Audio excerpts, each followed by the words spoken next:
Dear student, next chapter, second chapter में आपका topic है elevation in boiling point, means increasing of boiling point by the solute. Okay, then pure solvent and solution. Okay, see, boiling point of liquid is the temperature at which the vapor pressure of the liquid becomes equal to the atmospheric pressure. This is the definition of boiling point. Next, on addition of non-volatile solute. Non-volatile means the substance which is cannot be changed its state. Okay, the non-volatile solute, the vapor pressure of the solvent decrease and therefore the boiling point the solution, the required temperature will be higher. So there will be the rise in the boiling point of the solution. Okay, it means when we add solute in a solvent, the is called solution and increase temperature. Okay, this is called elevation in boiling point. Simply the increase in a boiling point we can calculate del TB, you know difference, TB minus TB naught, yeah, not, see, TB naught the boiling point of pure solvent and TB is the boiling point of solution. Okay, then the boiling point of solution is higher than TB naught, so we can calculate del TB naught. Okay, this is known as the elevation of boiling point. Del TB is the elevation of boiling point. We can explain with the help of graph.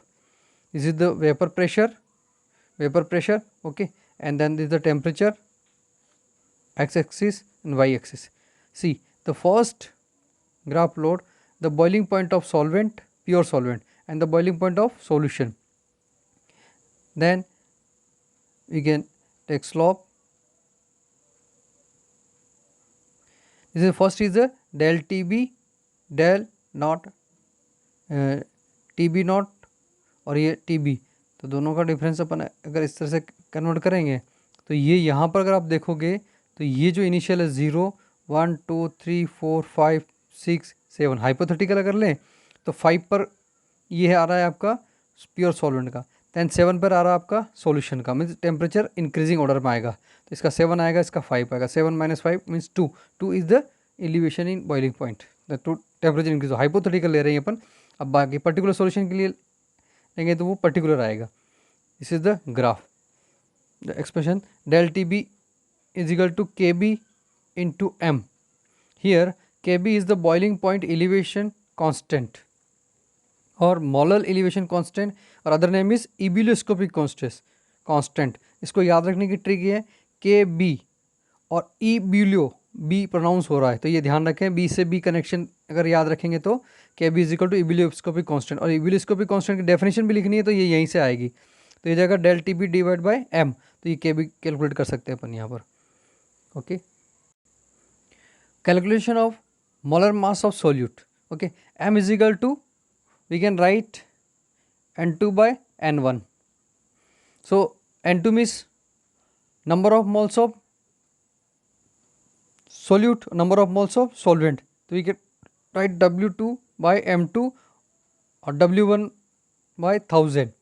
1000 means water के respect में ले रहे हैं अपन इसलिए. Then we can convert 1000 into W2 M2 into W1, तो ये value हो गई आपकी M की. तो पहले वाला जो फॉर्मूला है आपके पास del TB is equal to KB dot M, तो M की वैल्यू यहाँ पर ये रख देंगे अपन, ये वाली वैल्यू, तो ये पूरी वैल्यू हो गई. तो del TB is equal to KB dot 1000 into W2 divide by M2 और W1. तो एग्जाम में जो न्यूमेरिकल आता है कभी कभार अपने से del TB नोट कैलकुलेट करवाते हैं और या फिर M2 कैलकुलेट करेंगे तो फॉर्मूला कन्वर्ट हो जाएगा, तो ये इंटरचेंज हो जाएंगे, यहाँ पर एक्सचेंज होकर के del TB डाउन में आ जाएगा.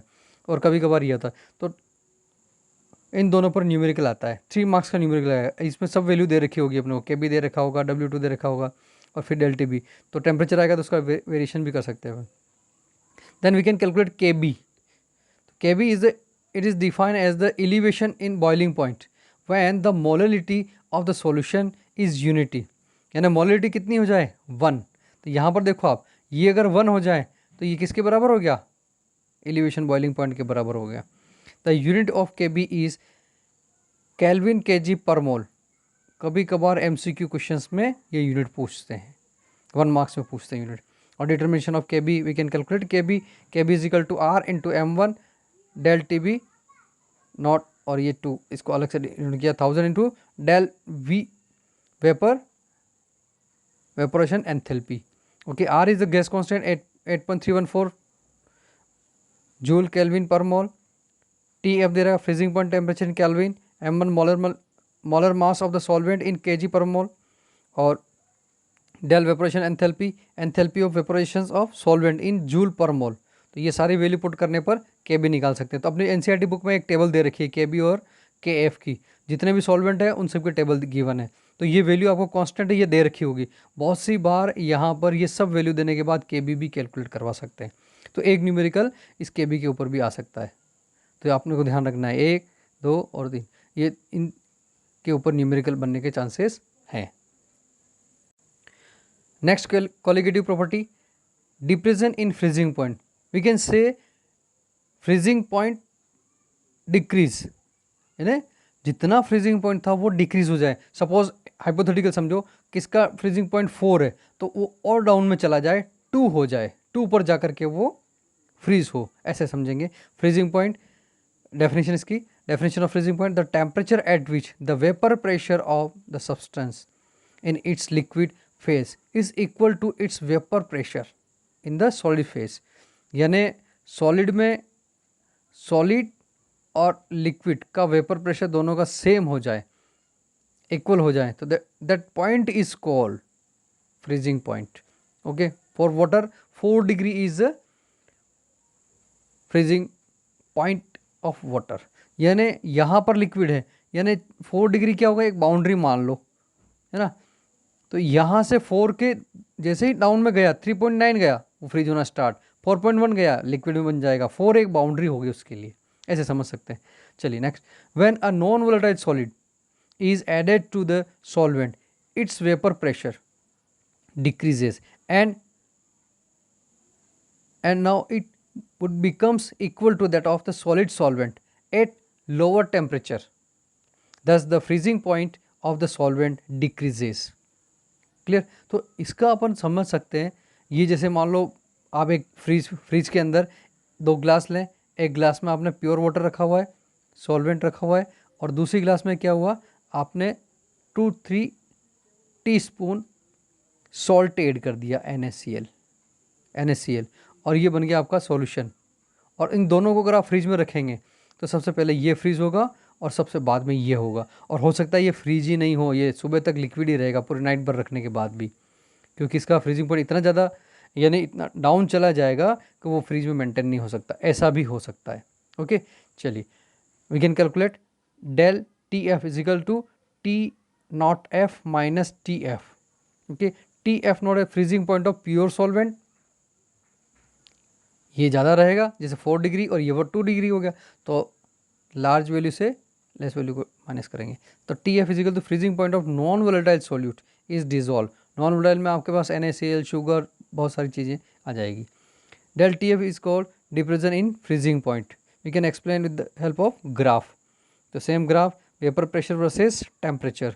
अब यहाँ देखेंगे अगर आप, तो ये जो लाइन है वो लिक्विड सॉल्वेंट के लिए है, तो यहाँ से ये आया। अब प्योर सॉल्यूशंस के लिए लेंगे तो ये और डाउन में चला गया, तो ये वेपर प्रेशर है ना, तो यहाँ पर और यहाँ पर है, और ये टेम्परेचर है। अब ये यहाँ पर जो पॉइंट आ रहा है क्रॉस किया है, तो इन दोनों का स्लोप लेने पर अपन देखेंगे यहाँ पर, तो ये जो आया आपका TF, और ये जो एरिया कहलाएगा फ्रोज़न एरिया कहलाएगा, इसको फ्रोज़न जोन भी बोल सकते हैं, frozen solvent.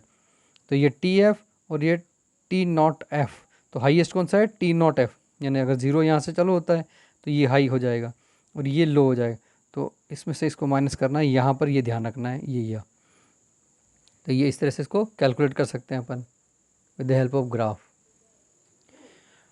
Del TF is equal to KF dot M। तो ये वाला पहले वाला था ना, KB था, वहाँ TB था, तो यहाँ पर F आ गया, बस दोनों में सेम ही है, और M की वैल्यू सेम रहने वाली है। KF is the freezing point depression constant या मोलर डिप्रेशन कांस्टेंट या क्रायोस्कोपिक कांस्टेंट। तो आपको ये याद रखना है क्रायोस्कोपिक कांस्टेंट। तो पहले वाला वी था ना, बी से बी मिला लिया था, पर ये अगर डिफरेंट आ रहा है तो वो क्रायोस्कोपिक हो जाएगा। m is equal to W2/m2 and divide W1/1000। और ये इसकी वैल्यू m की वैल्यू यहाँ ये पूरी की पूरी ये वैल्यू यहाँ पुट कर देंगे अपन, इस convert into del T F is equal to KF dot W2/m2 W1/1000। तो ये हो जाएगा KF is equal to W2 into 1000, ये 1000 ऊपर पहुँच जाएगा, M2 नीचे आ जाएगा, M2 इंटू W1। अब यहाँ पर अपने को एक तो ये कैलकुलेट करवाते हैं डेल टी एफ, और इसी में M2 कैलकुलेट करवाते हैं, तो इंटरचेंज करेंगे तो ये M2 यहाँ आ जाएगा। और बहुत सी बार KF भी कैलकुलेट करवाते हैं, तो 1 2 3 ये कैलकुलेटिव पोर्शन है, इस पर न्यूमेरिकल आता है 3 मार्क्स में। Then we can calculate KF, same as KF, it is defined as the depression in freezing point when the molality of the solution is unity। अब यहाँ पर अगर ये यूनिटी हो जाए तो इसके बराबर हो जाएगा unity. The unit of KF is equal to kelvin kg per mole. Okay, KF formula R into M1 TF 1000 into del fusion enthalpy. R is gas constant 8.314 joule kelvin per mole, TF freezing temperature in Kelvin, M1 molar mass of solvent in kg per mole, then del F fusion enthalpy, we can say enthalpy of fusion of solvent in joule per kg। इस तरह से ये आपका third colligative property complete. Next colligative property osmosis. Okay, ये भी osmosis ये अपनी daily life में बहुत सी बार देखने को मिलता है। जैसे किशमिश है, आप पानी के अंदर डाल दो तो वो स्वेल हो जाती है, उसे नमक के पानी में डाल दो तो वापस से श्रिंक हो जाती है। That process is called osmosis. Clear? चलिए, when a pure solvent and solution are kept with a semi permeable membrane between them, then the solvent particles pass through the membrane from the solvent side to solution side। ये इस diagram से समझ सकते हैं। तो ये एक chamber रखा हुआ है, इसमें यहाँ पर बीच में SPM लगा रखी है। SPM means semi permeable membrane. उसमें से केवल सॉल्वेंट पास हो सकता है। सॉल्वेंट यहाँ पर क्या है? वाटर। और दूसरे वाले चैम्बर में क्या रखा हुआ है? Sugar solution, sugar plus water. तो इसकी कंसंट्रेशन हाई है, इसकी कंसंट्रेशन लो है शुगर के रिस्पेक्ट में। यहाँ पर ओनली वाटर है। तो सिंपल सा समझ सकते हैं, सॉल्यूशन का जो फ्लो होगा lower concentration to higher concentration, ताकि इसकी ये डाइल्यूशन इसको कर सके। SPM means the semi permeable membrane that allow only small molecules to pass through and block the larger solid molecules, यानी बड़े वाले molecules को ये सबको रोक लेता है। This is the osmosis। okay, lower concentration to higher concentration। next, osmotic pressure। अब ये जो osmosis हुआ इधर से इधर गया, कितना पावर इसने लगाया, इसको वापस अपन मेजर कर सकते हैं।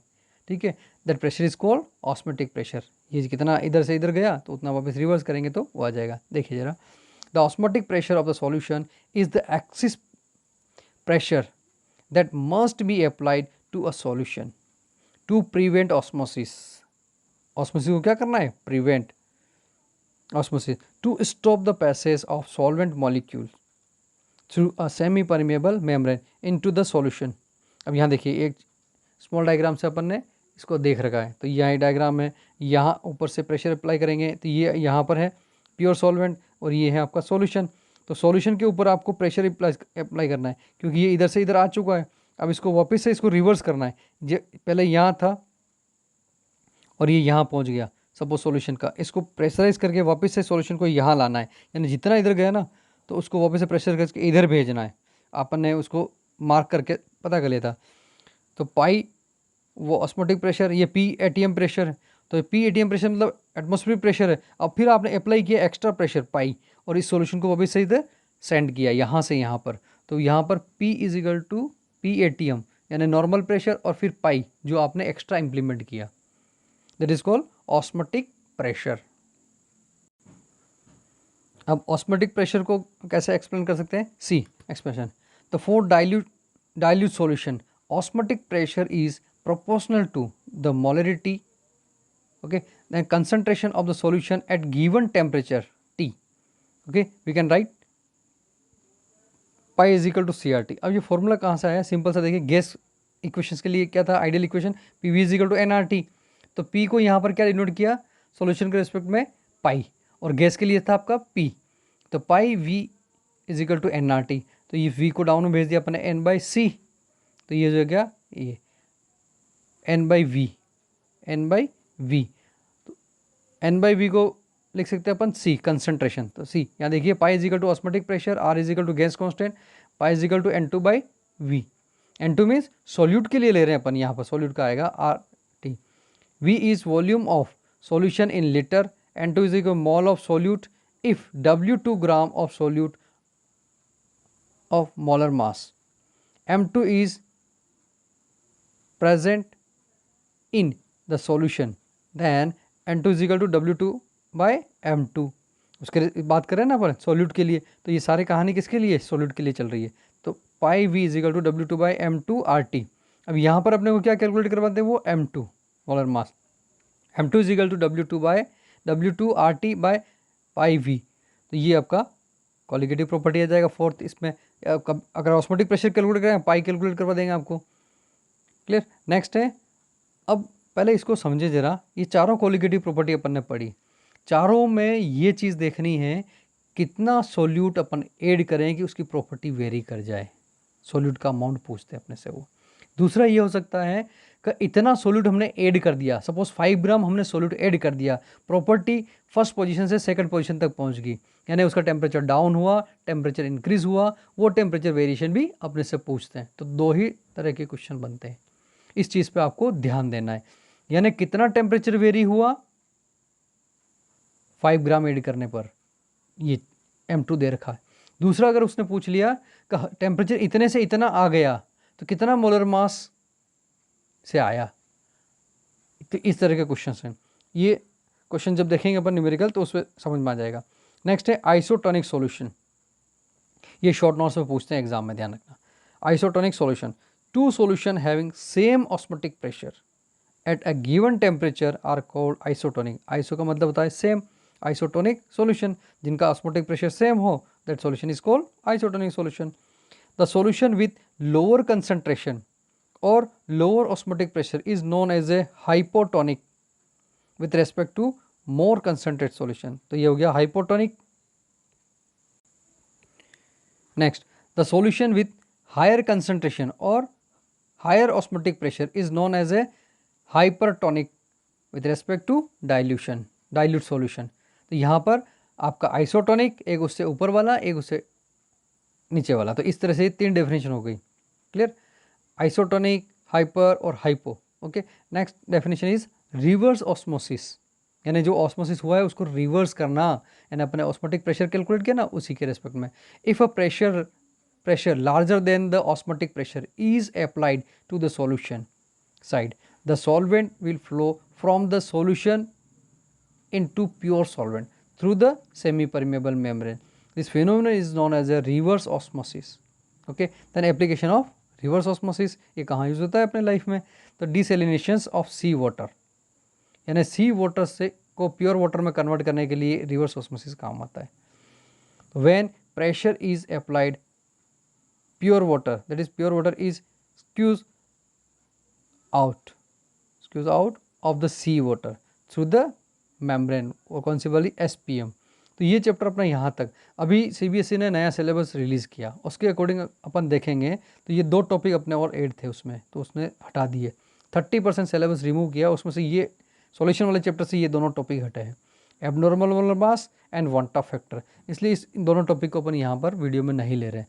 तो आप सब लोगों से यही कहना है मेरा, जितना ये 3 वीडियो हो गए इस सॉल्यूशन चैप्टर के, तीनों वीडियो को पॉज करके आप ये सारे नोट्स रजिस्टर में नोट करें, क्योंकि होमवर्क कॉपी में मैं यही नोट्स में चेक करूँगा आपके।